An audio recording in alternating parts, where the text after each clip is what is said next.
Hello, everyone. Welcome again to another financial analysis video with myself, Moeed Amin, and my colleague, Ted Wayman. The goal of this show is not to give you financial advice. There are plenty of great people out there to do so.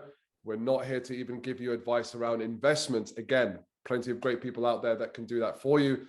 The goal of our show is to help people become more financially knowledgeable and being able to read financial statements and analyze them for whatever the purpose is, whether you're thinking about investing in a company and need to know about the fundamentals, or if you're thinking about selling to a company and you would like to understand those financials, or even if you're planning on an interview with them and you want to really impress in the interview to gain that ever important role. This is the show for you. So don't forget to like, share, subscribe, and we will continue to post these videos out. So today we're going to be looking at a company that is a very well-known business, a company called Salesforce. So Salesforce started out initially as a software as a service CRM company. In fact, they were one of the vanguards for software as a service. Now, what's interesting is that, legend has it, or the history behind the founder, Mark Benioff. He used to be a VP at Oracle. He went to a Tony Robbins event and realized, he's not really happy being a VP at Oracle.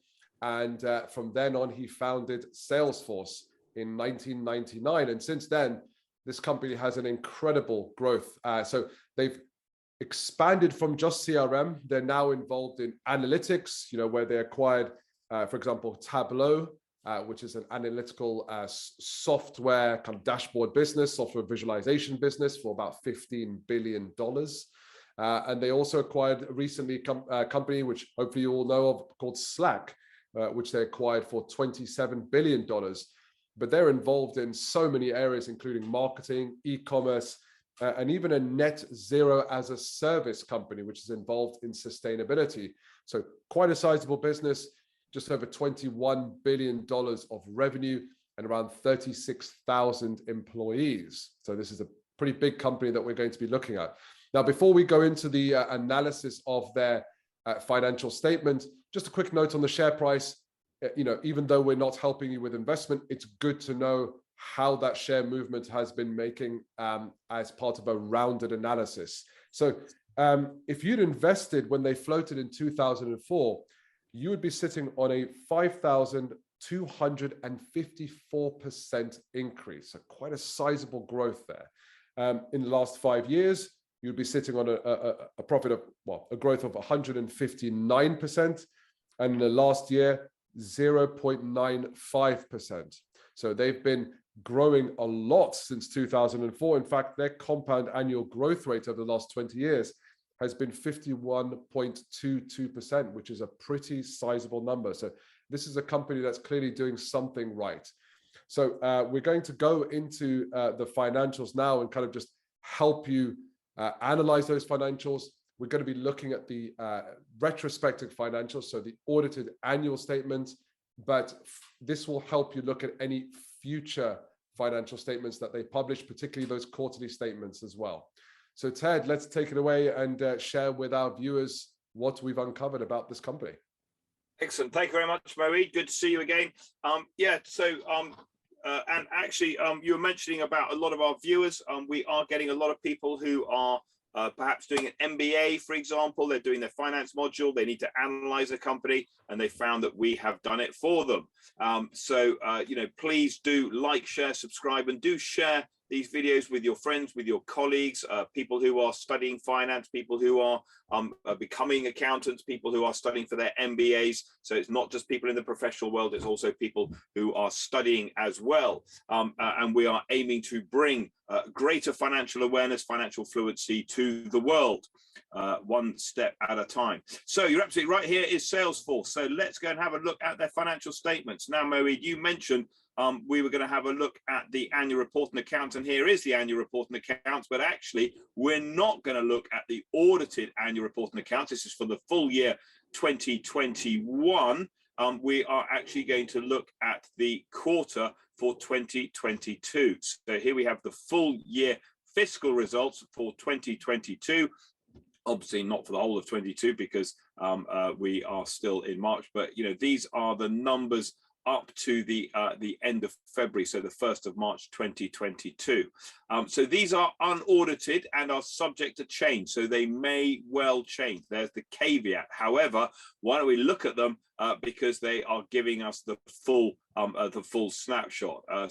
Actually, I mentioned on March, it's going to be end of January. So there we go. We're looking at this column here. The full fiscal year ended the 31st of January, 31st of January 2022. So we're about 6 weeks, 7 weeks after these results have been finalized. So let's look at what the numbers are telling us. So first of all, we can see our top line. So we've got the revenue, which is subscription and support. So if you subscribe, if you've signed up to use their software, you're going to be in this, and then they're going to provide some little bit of other services as well. But we can see top line revenue, big growth. So we're looking at a 24% year on year from 2020 to 2021, and another 25% from 2021 to 2022. So top line is growing pretty consistently at 25%. Looks good. Next thing we notice is the cost of sales down here. So this cost of sales is relatively low, leaving them with a big, fat, healthy gross margin. So the gross margin, they're operating at about 70 to 71% gross margin, and that is looking pretty good. Scrolling a little bit further down, though, we notice that actually it's an expensive business to run. I thought this was slightly ironic that the marketing and sales was incredibly high. So marketing and sales itself is eating up a very, very big fat chunk of those profits. So this is a piece of sales software, and they've got to spend a lot of money selling the sales software. The irony was not lost on me. So that number is really eating up. That's about, and that leaves them with this really, a substantially small profit, operating profit, EBIT, of about 2% margin. So the operating margin is 2%. They're making a little bit of strategic investment gains. They've got some other expense. I'm going to guess that some of that is interest, because there's no other interest anywhere. And I did notice they had a little bit of debt sitting on their balance sheet, and they're paying a little bit of tax here. So they're making a profit of 1.4 billion, nearly 1.5 billion. That's about a 5% bottom line net margin. But having been, so profitable up here, just really almost a license to print money. It's just interesting that, it's hard work. It doesn't sell itself. That's what I'm reading into this. They've got to go out and they've got to push it really, really hard. So probably some pretty aggressive marketing, and pretty aggressive sales, some pretty aggressive bonus targets, et cetera, et cetera, et cetera. So there we go. It's quite a tight margin business. It's it's not the license to print money that we might think it is. So there is our income statement. Let me just clear those annotations down. So let's go and have a look at the balance sheet. Look at the strength of the company sitting behind it. So here's the balance sheet. So what do we see in the balance sheet? So in terms of their assets, and we're looking at the total assets here, 95 billion of assets. So the current assets are about $23 billion, and the big number there is cash. So they've got about, we take these two numbers together, marketable securities. These are bonds issued by other companies, other governments. So these are bonds which are issued by companies, and companies such as Salesforce, who have a lot of cash, tend to use marketable securities to park surplus cash. It's a way, it's a bit like our deposit account. I guess that's what we could, and we came across that when we looked at people like Apple, for example. So 10 billion of cash, 10 billion of accounts receivable. There's no inventory, obviously, because they don't have any warehouse. It's a software company, and that really kind of is that's basically the current assets. Interesting here, costs capitalized to obtain revenue contracts. A little bit of a funny one coming up here. You don't often see that. So that's effectively saying, if you incur a cost today for a revenue stream you're going to be generating in the future, you're allowed to capitalize that cost and then match it to that future revenue stream. It's a little bit of a kind of a funny one, but just to be aware of that's what it is. and they're obviously allowed to do that under, I think they're prepared under IFRS. In terms of the non-current assets, really, they don't have any non-current assets. They've got, a little bit of property, plant and equipment, 2.8 billion, some lease assets. That's kind of the photocopier that's on hire purchase. So really, the big numbers are goodwill, and goodwill, we've discussed this before, Moeed. This arises on acquisition of a company, and as you mentioned, they have bought companies, and they've been buying companies recently. So we can see the goodwill has been going up, and the goodwill is effectively the difference between the fair value of the net assets and what you pay for a company. And when you buy a software company, you're paying a lot of money for basically two blokes in mum's attic. So there's a lot of goodwill inherently in that kind of nature of that business. If you were buying, I don't know, a utilities company, you'd be getting a lot of assets, and therefore the goodwill would be much, much smaller.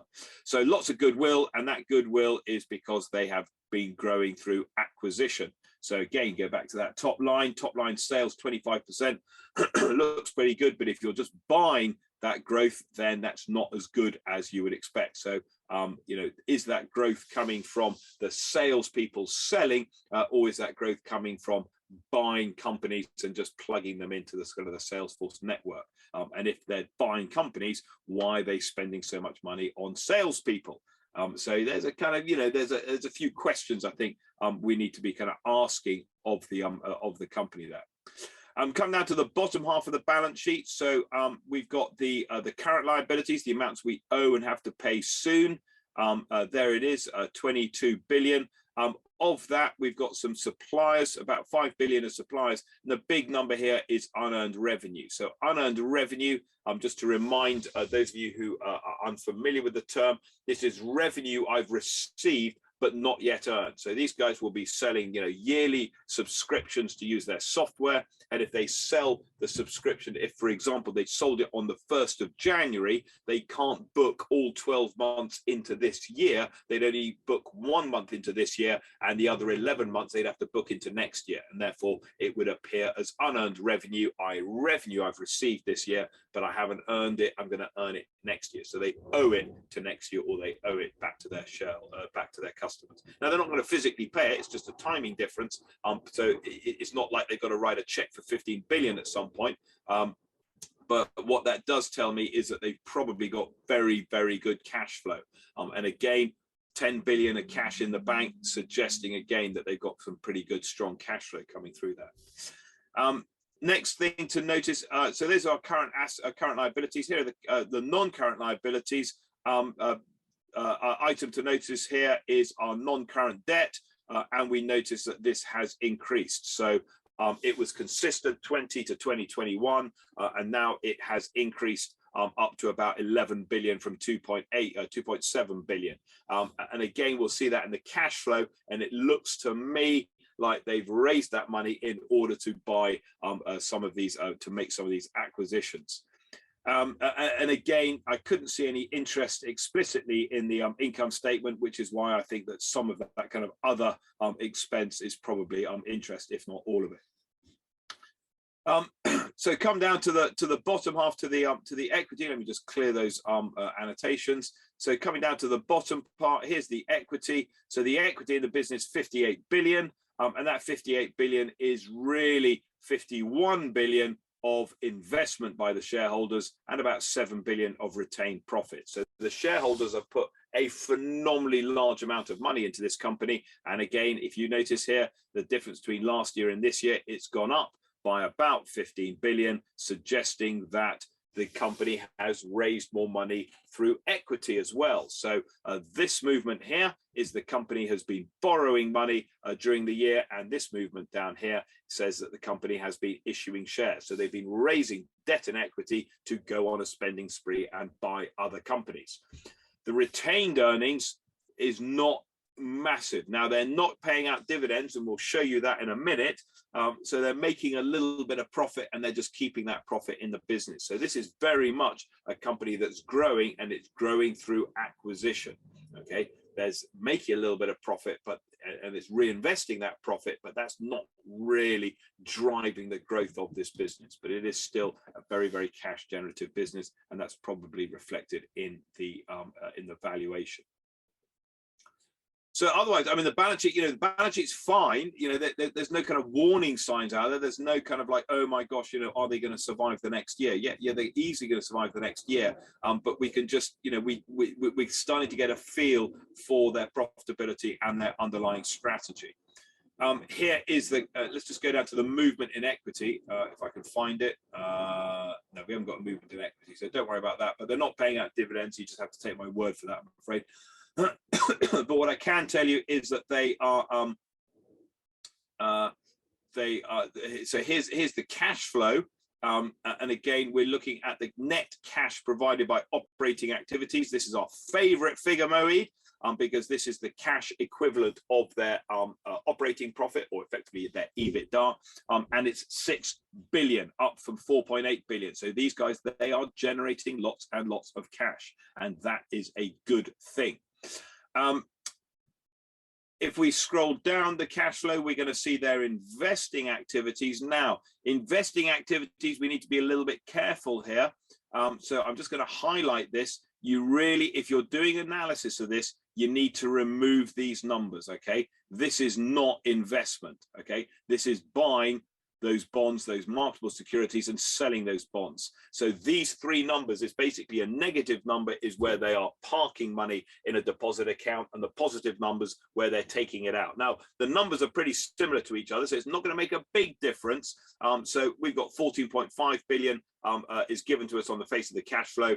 And if you remove those, you've got about 15.1 billion. So they're roughly the same. But those are distorting, and you can see the same for the previous year. We really need to ignore these. So we're interested in this line here. Look at that business combination. They spent 15 billion buying another business, purchase of strategic investments, and they're also selling a few. So this is buying companies and selling companies. So these two numbers are kind of buying companies, selling companies, business combinations, and then we've got the capex itself. Now, capex is pretty small, but again, it's a software company, so they're just buying a couple of Apple Macs for the office type of thing. It's probably a little bit bigger than that, but you kind of get the idea. So that's the investing activities, and then we can look at how they're financed. And we can see that the financing is predominantly coming from the proceeds of the issuing of debt. So there is the issuing of debt, the 8 billion. So that's where the 2 billion becomes the 10 billion on the debt side. There's a little bit of repayments of Slack convertible notes. So you mentioned Slack, which they bought, for example, there it is, and some proceeds from stock plans, etc., etc. But really the big driver of this net cash provided by financing activities is these guys going out and borrowing money. Now, it's interesting because I mentioned when I looked at the balance sheet, I was talking about this number up here, and I was saying, look at the common stock or the additional paid in capital, and this additional paid in capital has increased by 15 billion. So there's no equity note. So in effect, what they're kind of showing here is this business combination. So rather than making it as an acquisition, it's a kind of they're combining, and what they're doing is they're taking the equity from Slack and the equity from Salesforce and kind of putting them together and showing an increased amount of equity. So this isn't sort of them buying Slack from the shareholders to Slack. This is effectively putting those two together, and that's reflected in that equity movement. And so again, that's going to make the company, obviously much, much bigger. So there are the kind of, those are the key numbers. It's, so it's very profitable at the top line at gross margin, but less so right down the very bottom, 5% net margin. It's not a huge amount, but it doesn't have too much debt. It's easily able to service the debt. Liquidity ratios are looking fine. It's got lots of cash sitting in the balance sheet. It looks like it potentially takes a long time to pay its suppliers. So it's so everything is looking pretty good. So let's go and have a look at the market value. So don't forget we can analyze the company, and then we can go and look at the market and say, what does the market think of this company? Market cap 209 billion. Now, quite interesting here. I'm just going to pull up that set of accounts again, because if you look at the profit figure, the profit figure for the previous year, where's my profit and loss account, which is, here it is. So the profit figure for the previous year, 4 billion. So there, it was 4 billion last year, and it's 1.4 billion this year. Now you can see that kind of the revenue has grown, the costs have, the cost of revenues have grown. So the gross profit has grown, the cost of revenues has grown. The overheads have also grown as well. So we're kind of looking here at, it's marginal as to kind of where those differences are coming from, but they do exist. And so when we look at this and it says a P ratio of 142, that looks to me like it's pretty expensive. But of course, if it was making a 4 billion profit, then suddenly that would become pretty reasonable. So this is a, this is a big company, which potentially, if it can go from 1 billion to 4 billion, and it looks like it can, then suddenly that P ratio, comes down to, still expensive, but comes down to a much more reasonable expense, if that makes sense. So 209 billion in terms of the market capitalization, about 144 times earnings, which is about a 7% yield. So suggests it's very, very expensive. It's, a lot of goodwill in there, 151 million of goodwill, because the net assets, the equity on the balance sheet, it's about 58 billion, 8 times sales, if you want to value it on that. Yes, and there's no debt, so the enterprise value is about the same as the value of the equity. So I guess, is it a buy? I mean, we could sort of take a chartist approach to this. So if I get my charting tools out, I kind of line it up like this and suggest that it's corrected down. It's a bit sort of toppy up here. It looks like it's going in the right direction, but I just kind of get the impression that it's growing through acquisition rather than really growing organically. And, I'm not saying that it can't carry on kind of growing, but, you've got to start delivering the bottom line. You've got to start delivering the profitability. They spend a lot of money on selling something which is, all about sales and meant to make your sales easier. So I'm not convinced that this is on my kind of, my list of screaming buys, or I'm going to be putting money into this particular piece of software. Now, again, I may be wrong. I don't use it. I've never used it. I'm not familiar with it, and I'm sure there's a lot of people out there who swear by it. So, again, if you're a viewer and you do use it and you love it, or you use it and you hate it, then do let us know. Obviously, be polite. Recognize that this is a company trying to make money out there. So do be polite in the comments box. But do give us your thoughts, whether you think it's a buy, whether you think it's a sell, whether you think it's part of your portfolio or not on your Nelly, so to speak. And there we go, Moeed. That is my analysis of Salesforce for what it is worth. Yeah, thank you for that. And just a note on there, Ted mentioned 151 million of goodwill. It's actually 151 billion of goodwill. Billion, yeah, it is billion, yeah.